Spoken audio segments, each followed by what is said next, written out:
The first Christmas twilight descended upon the ancient city, nestled between mirror-like canals and the sharp spires of cathedrals.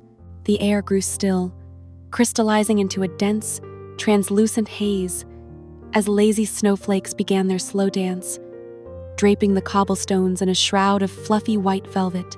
In the windows of grand estates, amber lights flickered to life one by one, reflecting in the dark, ice-kissed waters like the scattered coins of a long-forgotten treasure.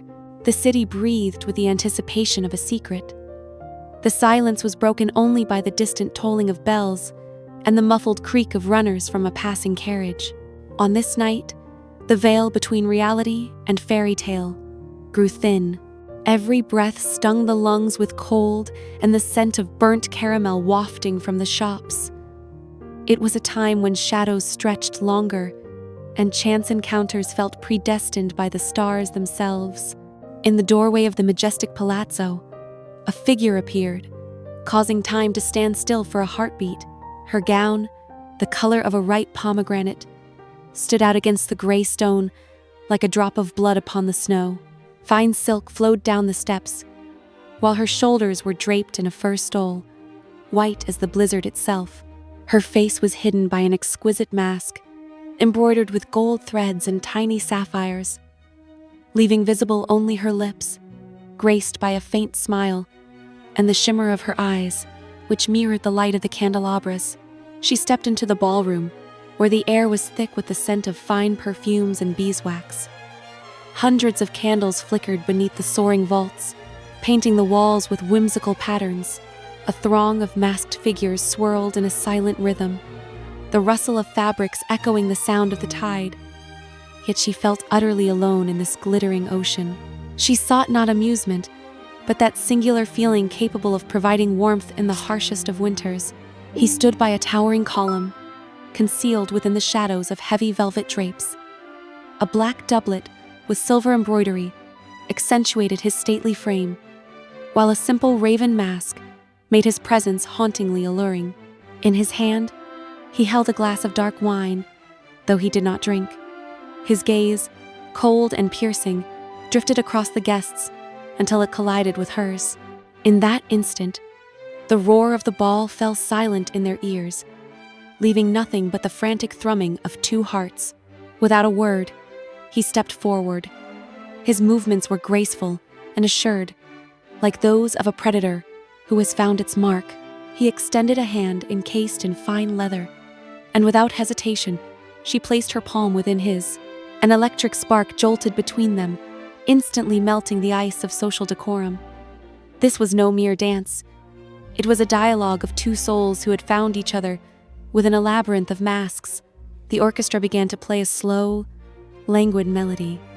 They whirled across the hall, their eyes locked in an unwavering gaze. Every movement was infused with unspoken passion. The accidental brush of a shoulder, the closeness of a breath, the scent of her hair reminiscent of a winter garden. The world around them ceased to exist. The people vanished. The walls dissolved, leaving only the two of them in a whirlwind of crimson and black. Within this dance lay the drama of their lives. He guided her with such tenderness, as if she were crafted from the finest glass, yet held her with such resolve, as if fearing she might dissolve with the first ray of moonlight. The intrigue deepened with every beat. Who was hidden behind these masks? Why did this attraction feel so familiar, as if they had known one another hundreds of years ago, in another forgotten life? The tower clock began to chime midnight, 12 heavy strokes heralding the arrival of Christmas. With the final toll, he leaned toward her ear and whispered something that made her tremble. Without waiting for the music to fade, he drew her away through a side door onto the balcony, and from there into the sleeping garden, where the snow remained untouched by any footstep. The biting air struck their faces, yet they felt no cold. Amidst the frost-covered statues and dormant fountains, their passion flared with renewed intensity. He pressed her against a cold stone wall, and in that contrast between the icy stone and the heat of their bodies lay the very essence of this night. The masks still clung to their faces, yet their hearts stood naked before one another. Suddenly, he pulled away.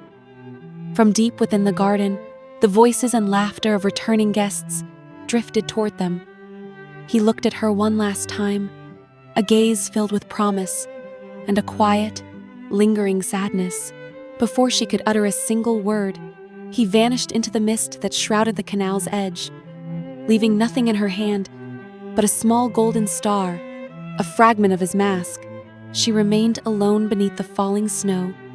Her crimson gown glowed vibrantly against the white carpet, while the metal of the tiny star grew cold in her palm. This was not the end. It was merely the prologue to a grander story. The city continued to guard its secret, but from now on, beneath every mask on the street, she would search for that same gaze, knowing that a Christmas miracle had already touched her heart. The train's whistle pierced the frigid air like the cry of a wounded beast, heralding the beginning of the end of her former life. Eleonora stood on the platform, huddling into her heavy silver fox mantle, watching as plumes of thick white steam swirled around the polished flanks of the Northern Lights Express.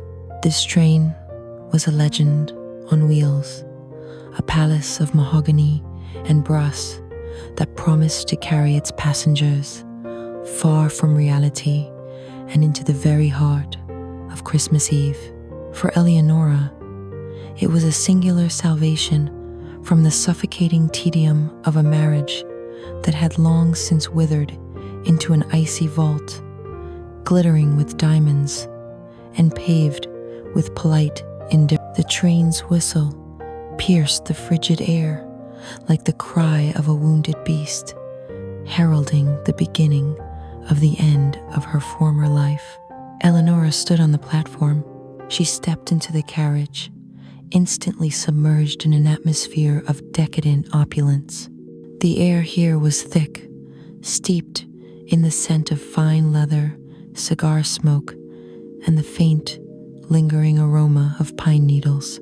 The light from gas lamps, softened by shades of stained glass, cast dancing shadows against the walls.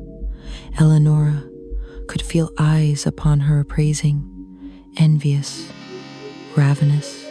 She was accustomed to them, viewing such glances as the inevitable backdrop to her own beauty. But tonight, her skin burned beneath the silk of her gown, not from vanity, but from the searing anticipation of danger.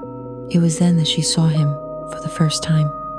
He stood at the far end of the corridor, leaning against the wall with the effortless grace of a predator lying in wait. Tall and clad in an impeccably tailored overcoat, he seemed an inseparable part of this world of shadow and gold. His face was obscured by the brim of his hat, yet Eleonora felt the physical weight of his gaze. This was not the polite, hollow stare she had grown accustomed to in high society salons. It was a gaze of defiance, dark and deep as a starless winter night, promising not solace, but a storm. She hurried to the sanctuary of her compartment, but her heart had already lost its rhythm. Her compartment was a jewel box, lined in navy velvet. Eleonora shed her furs, revealing a gown the color of deep burgundy that clung to her curves like a second skin. She moved toward the window. As the train gathered speed, the city lights blurred behind the thick glass, already beginning to frost with intricate crystalline patterns before giving way to the impenetrable blackness of the forest. She was alone, yet the sense of solitude was deceptive. Through the thin partition wall, the sounds of a life just inches away reached her ears. The metallic flick of a lighter, a heavy sigh, and the muffled creak of a leather suitcase. The proximity of the stranger from the corridor stirred her imagination. She knew it was him. His presence was palpable, even through the wall, an invisible magnetic field pulling at her every thought. She pictured him shedding his overcoat, imagined his hands touching the very same fixtures as hers, only from the other side of a mirrored reality. This forced closeness, separated by mere inches of wood and fabric, felt more intimate than any words could ever be. Hoping to dispel the obsession, Eleonora stepped out into the corridor, making her way toward the dining car.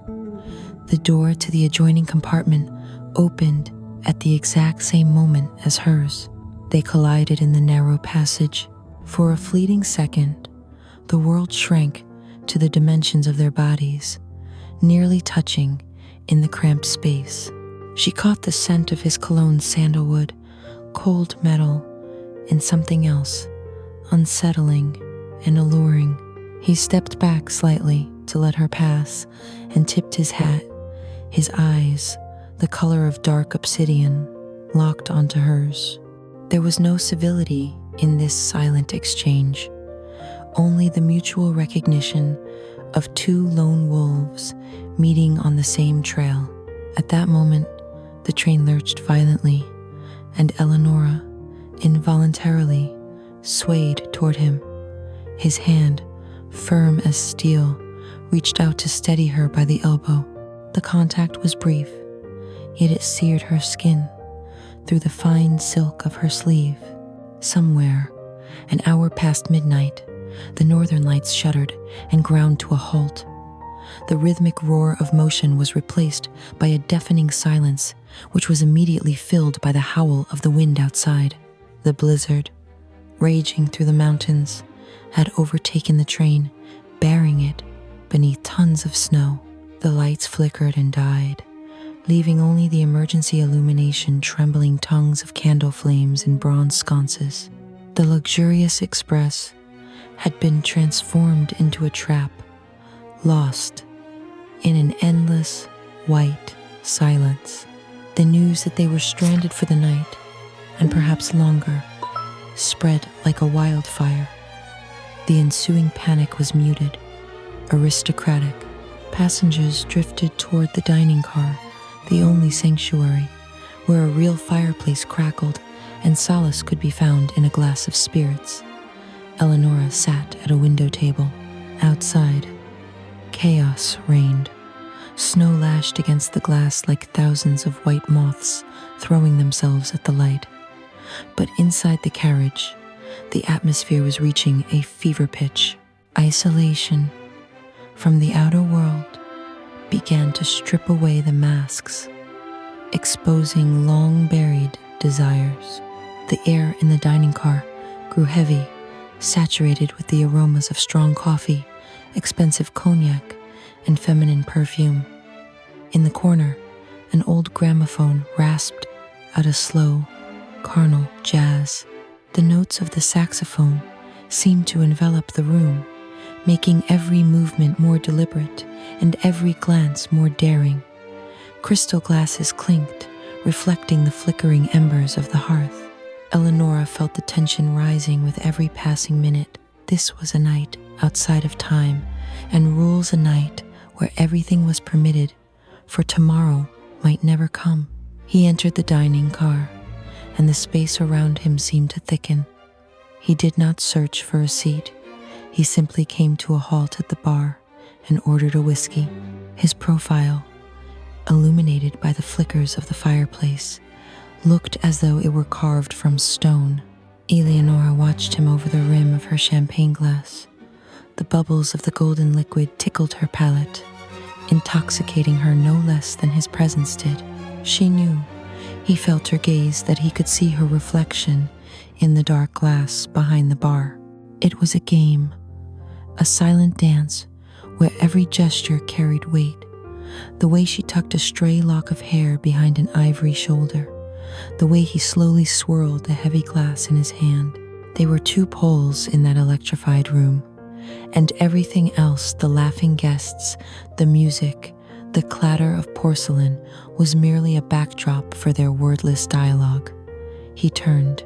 Across the crowded room, his eyes found hers with the unerring precision of a marksman. There was no question in that look, only an assertion. He raised his glass in a barely perceptible toast intended for her eyes alone. The heat from the fireplace and the wine was becoming unbearable. Eleonora felt as though she were suffocating in air, saturated with desire. She needed to cool down, or perhaps, conversely, to burn to a cinder. She rose abruptly, the train of her gown gliding across the carpet like a trail of blood. Without looking back, she headed toward the exit of the dining car, into the icy twilight of the corridors. She knew he would follow. It was as inevitable as a fall into an abyss. She came to a halt in the vestibule between the carriages, the place where the cold was most biting. An icy wind seeped through the gaps in the metal, and a thick layer of frost had encrusted the glass of the door. Eleonora pressed her forehead against the freezing pane, trying to steady a trembling that was born not of the cold, but of the fire raging within her. From behind came the sound of a door sliding open, followed by heavy, measured footsteps. She did not turn around. He drew so close that she felt the heat of his body against her back, a sharp contrast to the chill radiating from the window. He did not touch her, yet his proximity was almost painful in its intensity. In the cramped space of the vestibule, beneath the roar of the wind outside and the frantic thudding of her own heart, Eleonora felt cornered, and the sensation was intoxicating. Slowly, he reached out and brushed her shoulder. His fingers were burning even through the fabric of her gown. She spun around abruptly to face him. Their faces were mere centimeters apart. In the dim light, his eyes looked like absolute black voids. Within them, she read danger, risk, and everything she had been denied in her sterile existence. There were no more games, no more things left unsaid. He leaned in, and she surrendered to the motion, meeting him halfway. Their kiss was no tender Christmas promise. It was a collision, desperate and ravenous, the taste of whiskey and her own blood on a bitten lip.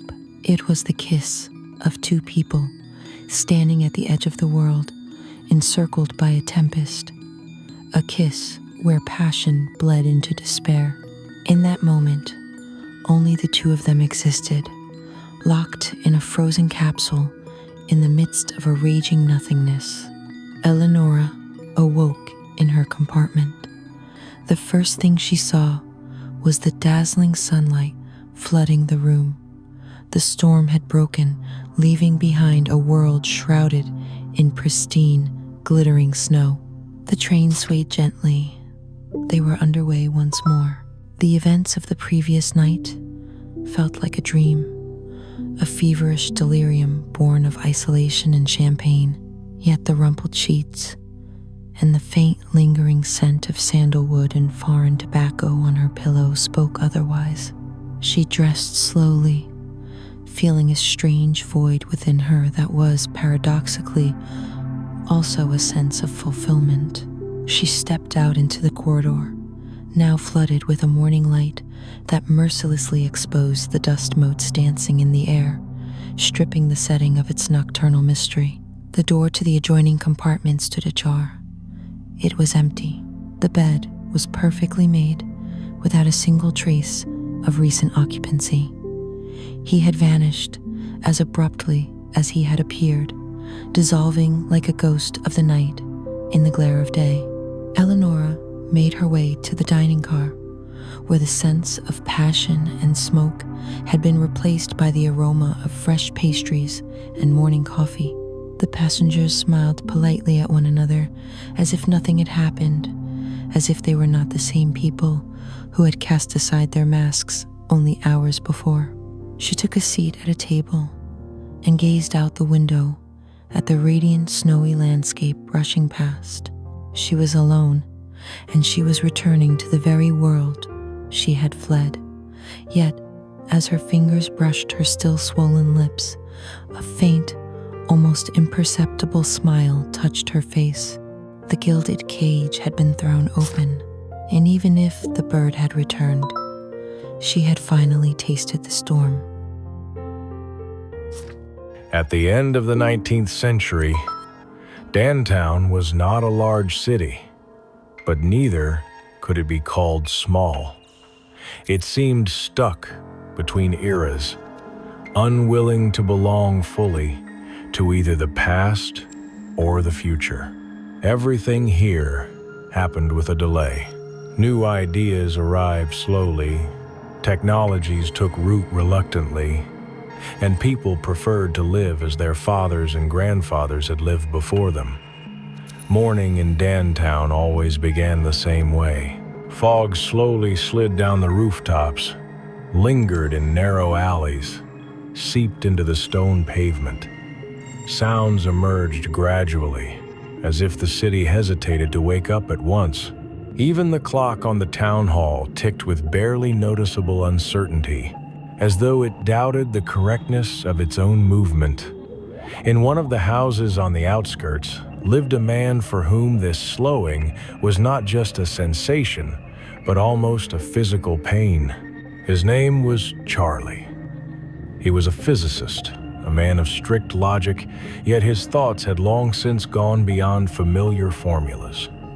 He was not interested in what lay before his eyes. He was drawn to what had already passed or had not yet arrived. Charlie felt time as pressure. It loomed over him, compressed him, gave him no peace. He noticed how the same day could feel different, how memories sometimes seemed more real than the present, and the future more disturbing than any established fact. He was convinced that time was not a straight line. In his mind, it resembled a complex structure in which past, present, and future touched at points inaccessible to ordinary perception. This thought did not let him go for years. It was not a sudden revelation.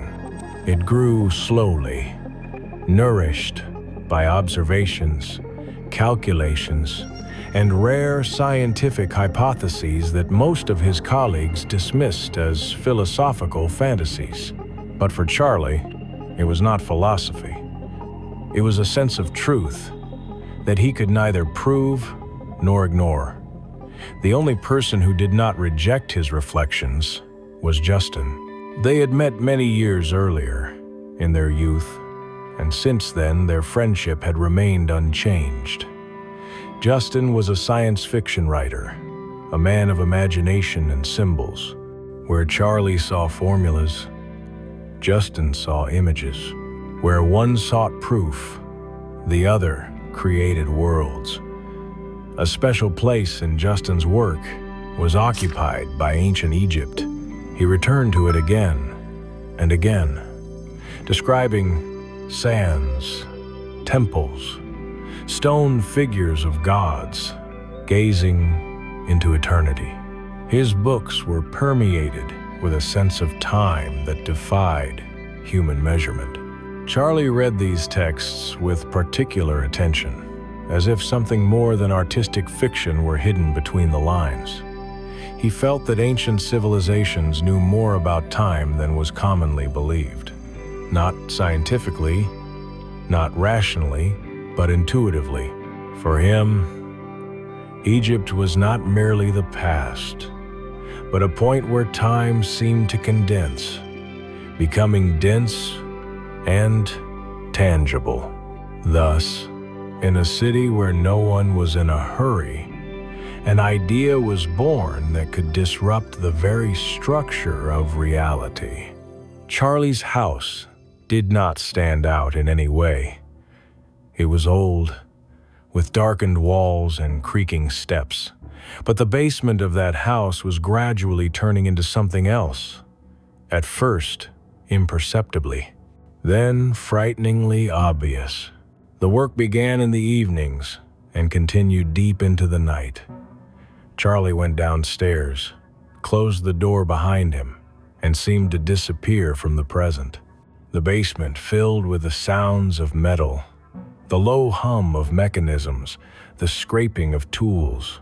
Over time, any signs of domestic space vanished. Wooden shelves gave way to metal structures. The stone walls were sheathed in plates that reflected light in such a way that the space lost its depth. Charlie did not strive for beauty or symmetry. He was interested in function.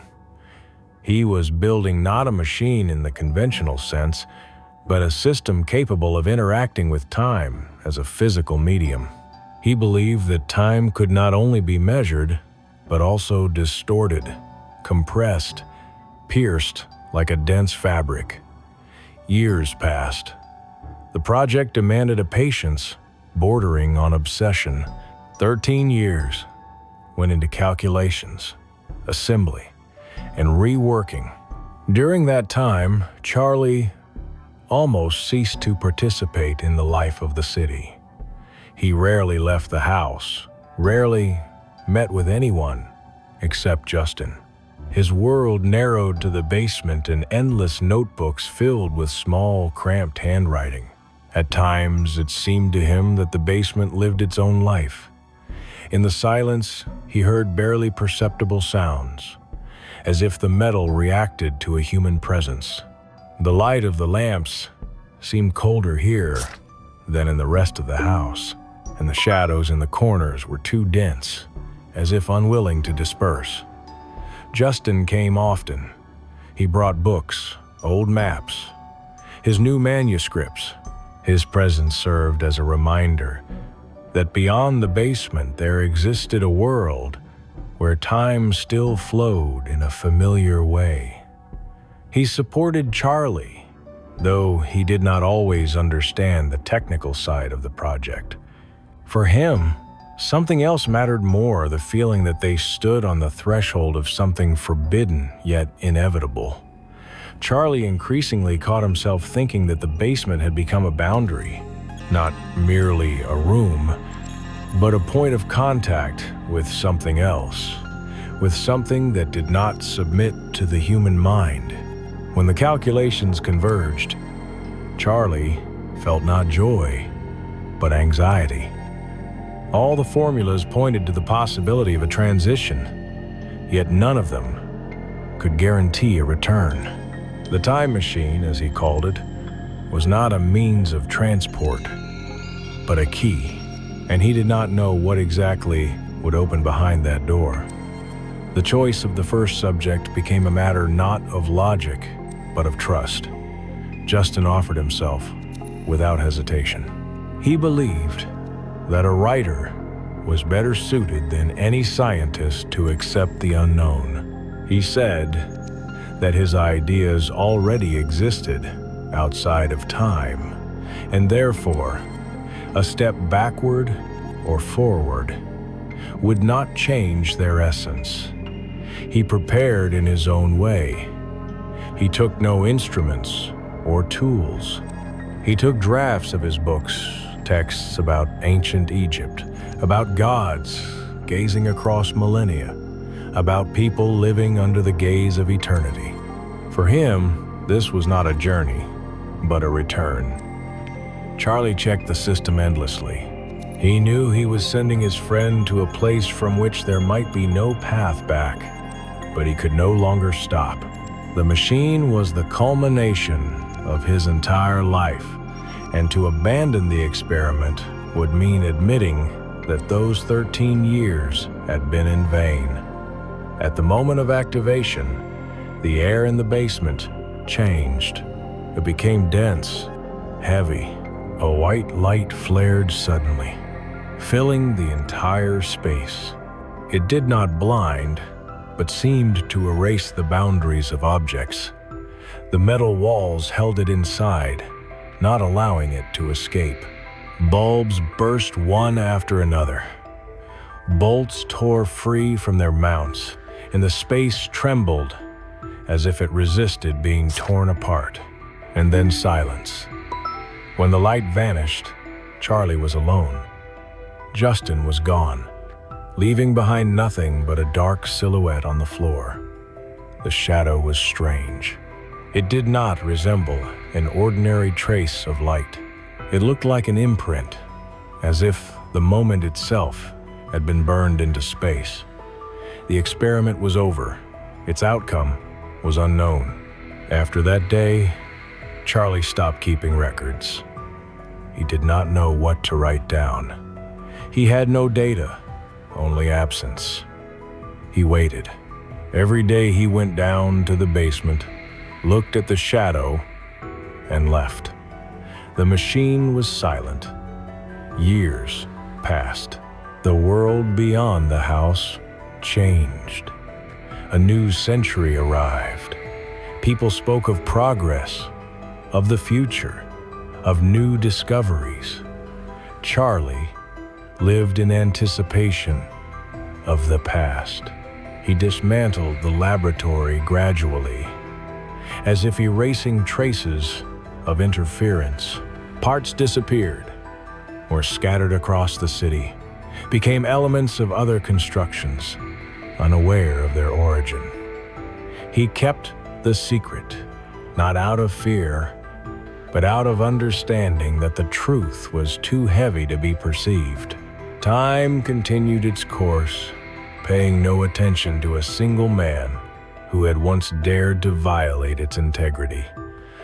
And one day, news arrived.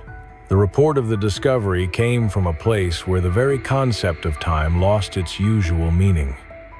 Antarctica belonged to no era. It preserved no traces of civilizations, accepted no history, did not fit into human chronology. The ice here was older than memory, and the silence deeper than any words. It was there, beneath layers of centuries-old snow, that an expedition discovered human remains. At first, it seemed impossible. There could have been no people in this region 10,000 years ago. Climate, conditions, geography, everything denied the very possibility. But the facts were undeniable. The analysis showed an age incompatible with human history, and at the same time, an absolute mismatch of eras. The clothing belonged to the late 19th century. The fabric was thinned but recognizable. The cut, the buttons, traces of handcraft all pointed to a time that should long ago have vanished beneath layers of progress. Among the personal belongings were manuscripts, neatly folded and protected from moisture, as if they had been deliberately preserved. The texts struck not by their content, but by their tone. There was no surprise or fear in them. There was acceptance. Descriptions of the ancient world, of stone, sky, and motionless stars, read as if the author were writing not about the past, but about the present, as if time had ceased to have a direction for him. For the scientific community, this was a challenge. For Charlie, it was a blow from which there was no recovery. He recognized the handwriting immediately. The characteristic turns of phrase, the pauses between lines, those very unfinished thoughts he had seen for years in Justin's drafts. It was him, his friend, the first traveler. Antarctica and Egypt had never been connected. Ice and sand were not meant to touch. And yet, that was exactly what had happened. Charlie understood. The machine did not merely move through time. It did not choose locations at random. It obeyed a logic he had never fully grasped. The realization came slowly. Charlie returned again and again to his calculations, trying to see what he had missed. The machine did not seek an era. It sought a state of time. Antarctica was a place where time did not move. When he revealed the truth about the machine, he did not speak of it directly. But between the lines of his account, a pattern was already visible. He was listened to attentively, but understood differently. In his words, they saw a threat to control, to stability, to the very concept of the present. The response was swift. When representatives of the authorities and the military came to his house, Charlie had already made his choice. The basement was empty. The machine no longer existed. Only a black silhouette remained on the floor, a human form deprived of volume and time. This shadow was not the result of light. It was the result of absence. The frescoes were discovered much later, at first as an anomaly, then as a coincidence, and only with time as a trace. In one of the little studied temples, far from tourist routes, researchers noticed an image that did not correspond to the canons of the era. The face was executed in a traditional manner, but there was a sense of otherness in it. The features seemed too individual, too modern. When the image was compared with archival photographs of Charlie, the coincidence became impossible to ignore. He was there, not as a god, not as a ruler, but as an observer. It is assumed that Charlie understood more than he had intended, that he realized interference destroys, but presence leaves a trace. He did not change history. He became part of it. The same kind of fragment as stone or sand. Antarctica preserved Justin's body. Egypt preserved Charlie's face. One remained in a world where time does not move.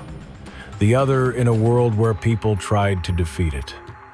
And between them, the shadow in the basement of Dantown. Not disappearing, not aging. A reminder that time is not a line. It is space. And those who enter it too deeply no longer belong to the present.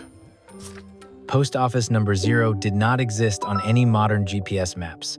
It was hidden in a narrow gap between an antique shop and a concrete business center, like a yellowed leaf accidentally stuck between the pages of a glossy magazine.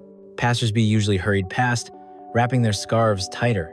Only those who had truly lost something, not keys or a wallet, but something more fragile and harder to define, would suddenly notice the heavy oak door with its tarnished brass handle. Inside the office, it was always dim, lit only by the warm glow of Theodore's desk lamp. The air was thick, smelling of sealing wax, old cardboard, and a faint hint of tangerine peel, even though Theo hadn't touched a citrus fruit since last Christmas. Mr. Bigsby, the permanent resident of this place, stirred in his chair in the corner. Tapping his pipe against the ashtray, he quietly noted that there were only 7 days left until the end of the year. According to him, this was the time when the lost ones, parcels without addresses, became especially restless, as if they felt their chance of being found was melting away with the last pages of the calendar. Theodore simply nodded, adjusting the glasses sliding down his nose. His fingers, always stained with ink, carefully sorted through the envelopes on the shelves. Here were letters addressed to Grandpa in the village, to the one who will forgive me, or simply decorated with a crookedly drawn child's heart. Theodore always believed that these objects had a will of their own. That evening, a strange vibration deep inside the warehouse caught his attention. Walking past endless rows of shelves, he found a small box on the bottom rack, wrapped in plain brown paper. As soon as he touched it, a light electric shock ran through his fingers, and his head throbbed with a sudden rush of memories. The parcel didn't smell like dust or dampness. It smelled of a frosty evening in 2005, of the pine branches his father used to bring home, and the cheap paint he and Lisa had used to decorate the school newspaper in an empty classroom. There were no stamps or names on the wrapper, only one word, written in a bold, painfully familiar handwriting: courage. Mr. Bigsby, who had somehow appeared right beside him, asked if Theo had found something belonging to himself, but Theodore just shook his head. This was Eliza Vane's parcel, their shared time capsule that they were supposed to send into the future on graduation day. Theo was sure it had been lost long ago, just like their friendship. Old man Bigsby squinted playfully, reminding the keeper of the rules. An unaddressed parcel can wait forever, unless the keeper himself decides to become the postman. He added that miracles don't need to be recognized, they need to be delivered.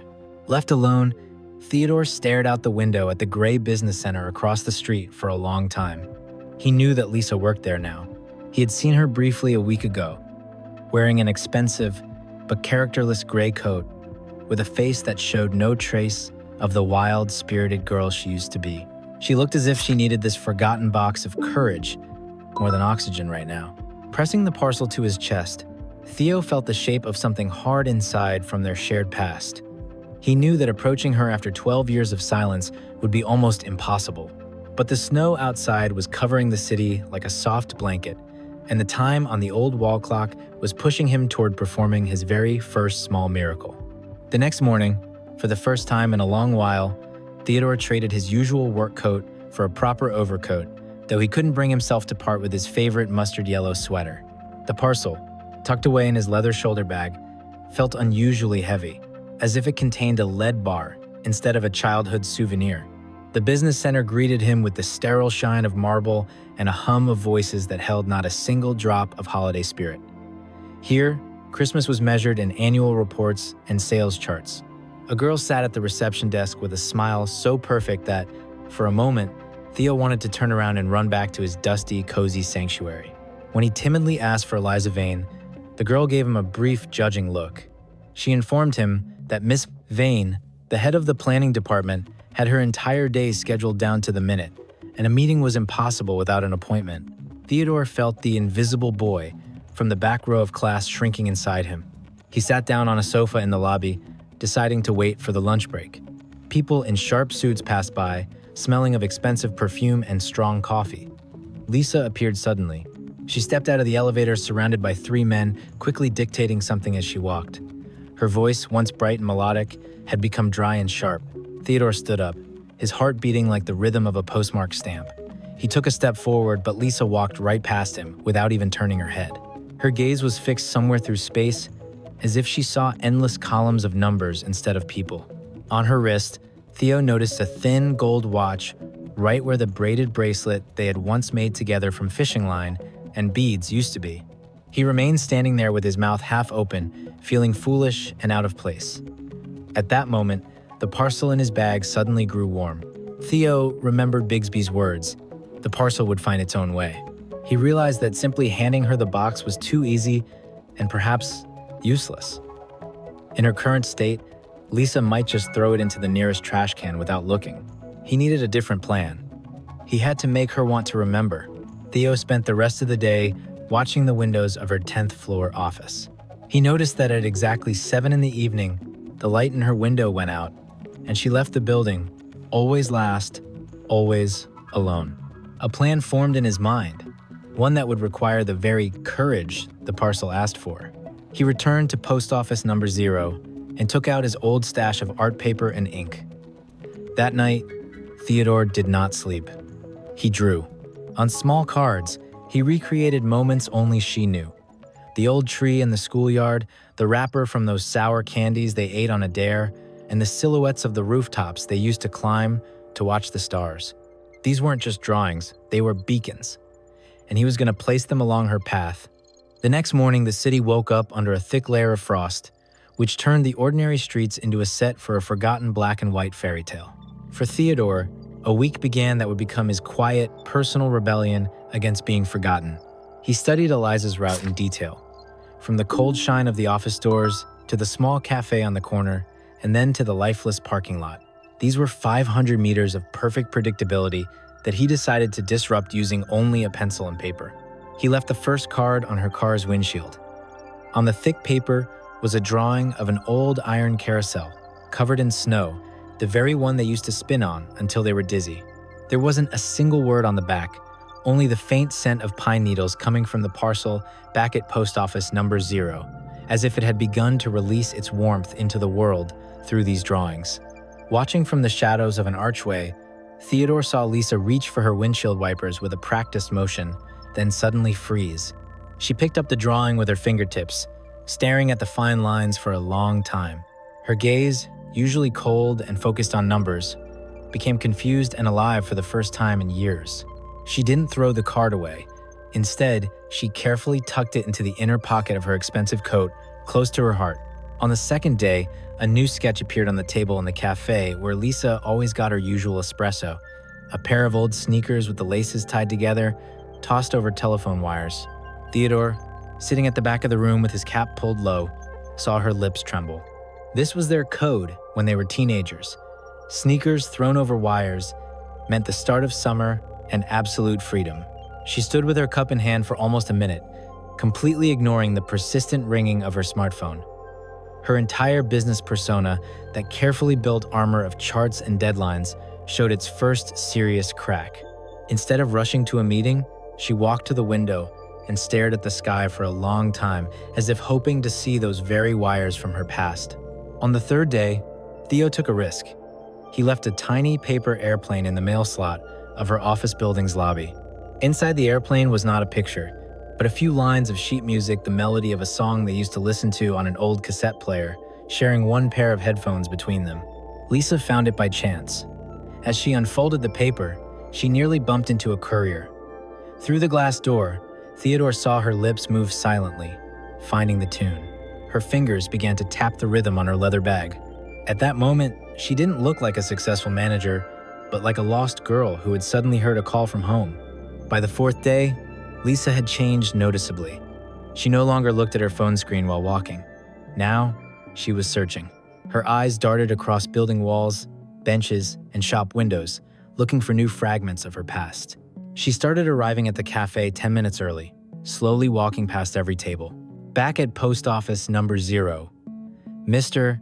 Bigsby watched in silence as Theodore, forgetting about lunch, feverishly recreated the details of their shared youth on paper, an old movie ticket for the back row, the outline of a constellation they had invented themselves, a tree with carved initials that time should have erased by now. The old man simply nodded in approval, noticing how the parcel on the table was beginning to glow with a soft amber light, warming the air in the room. It was obvious that the magic of the lost one was working. The connection was being restored through the thin veins of paper letters. But for the final step, something more than just memories was needed. It required the personal presence of the one who had kept the secret all these years. Theodore realized that the time for distant clues had come to an end. On the fifth day, Theodore decided to leave the last crumb in this long trail. He understood that Lisa wasn't just remembering anymore. She was hungry for the truth. The final message wasn't a drawing, but a tangible symbol of their youth. He left it on a park bench that she passed at exactly 6:15 p.m. on her way from the world of numbers back to the world of loneliness. It was an old brass key on a faded red ribbon. Attached to it was a small tag made of rough cardboard where Theodore's steady hand had written the address, Mist Lane, number 0, Post Office of Forgotten Things. Beneath the address was a single phrase promising a way back home. Your heart is waiting for you behind this door. Lisa found the key in the twilight. As soon as her fingers touched the cold metal that smelled of time, the city noise, the screeching brakes, and the endless hum of the crowd suddenly faded away. It was replaced by the rustle of pages and the faint breath of winter. Guided not by logic, but by the strange warmth pulsing in her coat pocket along with the cards she had collected all week, she turned away from her usual route. Mist Lane was not on any maps. It appeared as if from nowhere narrow, paved with old cobblestones and wrapped in a milky fog. At the very end of the street, far beyond the reach of office stress, a single window glowed with a soft amber light. When the bell above the door chimed, Lisa froze on the threshold. The air here was filled with the scent of sealing wax, old paper, and the same pine needles that had haunted her all week. Behind the high counter, Mr. Bigsby continued his endless work without looking up, but the atmosphere of the office seemed to welcome her with a joyful creak of the floorboards. In the center of the room, on a massive oak table, lay the parcel. It was no longer just a box. It glowed with a steady, living light, making the dust motes in the air dance like golden sparks from a campfire in their distant childhood. Theodore stood beside the parcel. In the dim light of the office, his silhouette seemed like an extension of this magic. When he turned around, Lisa felt the last wall of her amnesia crumble with a deafening silence. In his eyes, she saw not just a grown man, but the same boy who had once clumsily held her hand behind the school greenhouse. At that moment, Lisa realized that all the clues he had sent were fragments of their shared code. This parcel wasn't just a forgotten object, it was a vault for their first, pure, and mutual love, which they had promised to protect forever under the oath of school promises. She remembered their first kiss in the rain and how they swore never to become gray adults whose dreams die in dusty folders of reports. Theodore pointed to the glowing box, and Lisa understood everything without a word.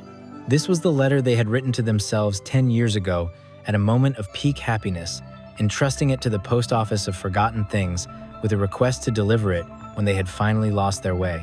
She took a step toward him, and in that cramped space among the shelves of other people's fates, time finally stopped. Touching the lid of the parcel, Lisa felt not the cold cardboard, but the warmth of Theodore's hand covering hers. A golden light flared up, filling the room and erasing the boundaries between past and present. In that glow, there was no longer a successful manager or a lonely dreamer. There were only two lovers who had finally found their way home to each other. The city had fallen silent under the weight of the snow. December had wrapped the streets in a white stillness. Even the usually bustling avenues seemed deserted. In this quietude resided Aurora. She was an archivist in an ancient, stately building where time moved differently than it did outside. Her workspace was located in the underground vault, amid endless rows of shelving that smelled of dust, old paper, and the faint honey scent of the wax that had once polished the floors. It was the ideal environment for her. Silence, order, and a complete lack of necessity to interact with the outside festive world, which she found unbearably loud. A week before Christmas, Aurora was assigned the task of inventorying Fund 304, the oldest and most forgotten collection, featuring papers more than a century old. Unlike modern, neatly bound files, these documents lay unsorted in massive wooden crates, a true archaeological find for an archivist. She embraced this as a personal challenge, a way to finally bury herself in the past and wait out the arrival of the holidays. Her only tools were a thin metal spatula for cleaning the parchment and a magnifying glass.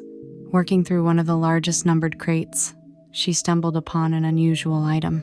It was neither a scroll nor a business document, but a small brass box tightly sealed with wax that had clearly been broken and repaired many years ago. Curiosity overcame professional ethics. Aurora carefully opened it, expecting to find antique coins or a nobleman's diary.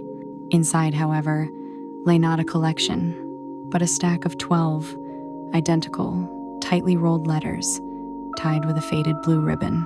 The letters were addressed simply, "The One Who Hopes." They contained no names, dates, or specific addresses, yet their contents stunned Aurora into stillness. Each letter meticulously described one of her childhood wishes. The first was about a large ginger cat with green eyes. The second, about a ride on an old red tram all the way to the sea. The third, about the chance to learn how to play the flute. These were the very desires she had recorded in a secret, locked diary, wishes she was certain no one had ever seen. The handwriting was neat and masculine, yet utterly unfamiliar to her. She continued reading, and the intrigue escalated into a nervous tremor. The letters had been written 12 years ago, a period when she was only 10. They mentioned small, insignificant details of her life at the time. A broken apple branch in her grandmother's garden, the inscription on a park bench, even the nickname of her teddy bear. The sender had clearly lived near her, observing her from afar with tenderness and astonishing insight. But who? All her friends and neighbors from that time were well known to her. After reading all 12 letters, Aurora realized she was holding someone else's, yet absolutely faithful, memory of her own long-forgotten hope. Each letter concluded with the phrase, "Your wish will come true when the time comes." She suddenly felt seen, acknowledged, this was not merely an invasion of privacy, but an act of quiet, years-long patronage. She recalled that it was exactly that year she began to withdraw from the world, and someone invisible had been trying to support her. On the back of the last letter was a barely visible mark, a stamp from an old, long-closed library fund, and 3 letters, LG. Aurora, using her professional skills, began an investigation. It took 2 days to locate the old ledgers. The letters LG belonged to Leo Gray, who had worked as an intern archivist in that very fund exactly 12 years ago, before transferring to the main city library. Everything clicked.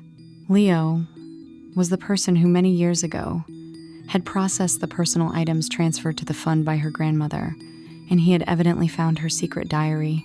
At that moment, Stefan, the senior archivist, entered the vault to check on her work. He saw the open brass box and the letters. Surprise was reflected on his face. He explained that Leo Gray was not just an intern. He was the nephew of the former director and the only person who had access to these old crates without protocol.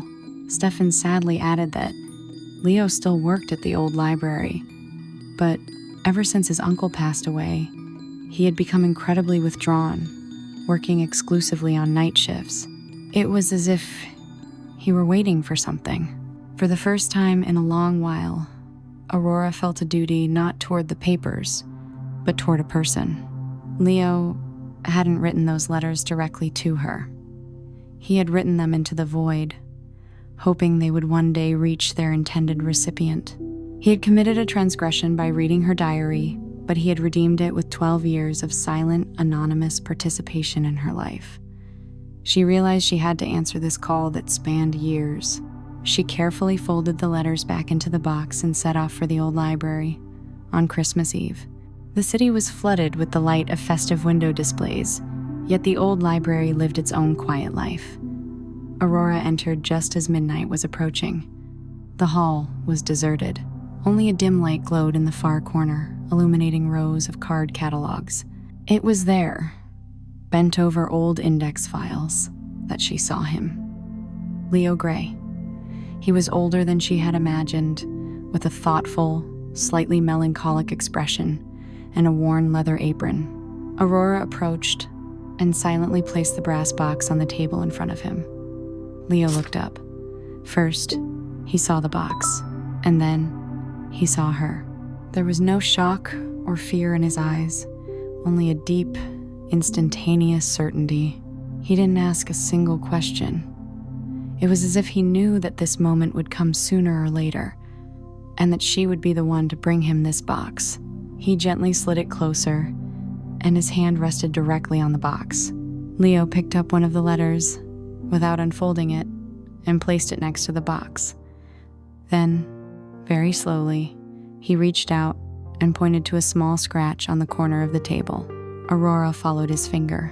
It was the exact, tiny, barely noticeable scratch he had mentioned in one of the letters when she, as a 10-year-old, had been upset about not finding her favorite book.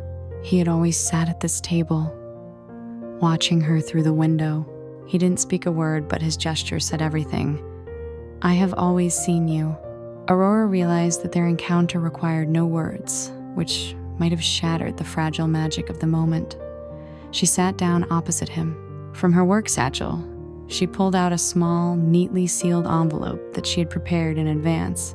It didn't contain a long letter, only a single sheet on which she had written, "I remember the tram to the sea. Now I want to go with you." Leo took the sheet, read it, and for the first time during their silent meeting, a wide, warm smile lit up his face. He took her hand and turned her palm upward. With his index finger, he traced the outline of a Christmas star on her palm. It was their childhood secret sign, one they had used when they were afraid to speak aloud. It was the confirmation that their connection stemmed much deeper than a mere found diary. It was destiny, orchestrated 12 years ago by an invisible patron. When the bells in the city tower chimed midnight, signaling the arrival of Christmas, they were still sitting opposite each other. warmed by the dim lamplight and the realization that they had finally found one another through someone else's old mistake. Leo, without releasing her hand, led her to the old window. The city below was shimmering. He pointed toward the roof of the tram depot.